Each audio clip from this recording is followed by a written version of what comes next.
متحدہ عرب امارات کی وزارت دفاع نے پیر کے روز اپنے ایک بیان میں کہا کہ اس کی افواج نے یمن کے حوثی باغیوں کی جانب سے میزائل حملہ ناکام بنا دیا ہے۔ میڈیا رپورٹس کے مطابق دارالحکومت ابوظہبی کے قریب الدفرہ فوجی اڈے پر تعینات امریکی فوج نے 2 بیلسٹک میزائلز کو تباہ کیا۔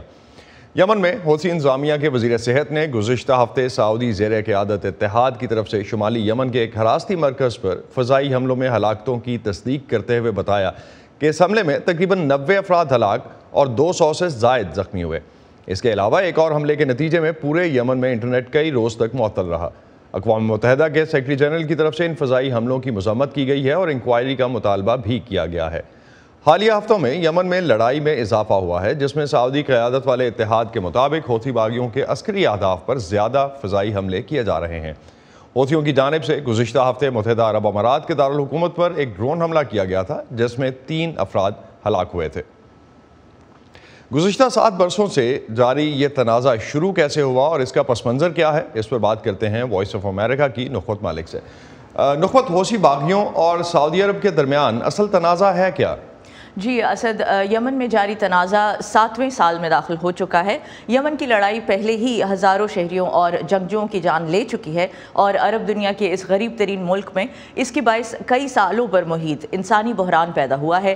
اگرچہ شیعہ حوثی باغیوں کی سرگرمیاں ایک مذہبی نظریاتی مہم انصار اللہ کے طور پر شروع ہوئی تھی، تاہم وقت گزرنے کے ساتھ ساتھ یہ مہم ملک کی سنی قیادت کے خلاف ایک سیاسی مزاحمت میں تبدیل ہو گئی۔ اگرچہ اس تنازع کی جڑیں بہت گہری ہیں، اس لڑائی کا باقاعدہ آغاز حوثی باغیوں کے 2014 میں ملک کے دارالحکومت صنعا اور ملک کے شمال کے زیادہ تر حصے پر قبضے سے ہوا تھا۔ ملک کے صدر عبدالربو منصور ہادی کو مارچ 2015 میں ملک چھوڑ کر بھاگنا پڑا تھا۔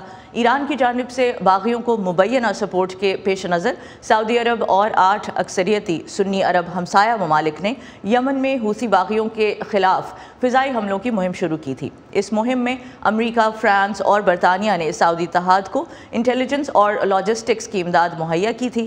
اس مہم کے نتیجے میں اگرچہ ملک کے زیادہ تر جنوبی حصے کو باغیوں سے خالی کرا لیا گیا تھا، دارالحکومت صنعا اور زیادہ تر شمالی حصہ ابھی تک حوثیوں کے زیر قبضہ ہے۔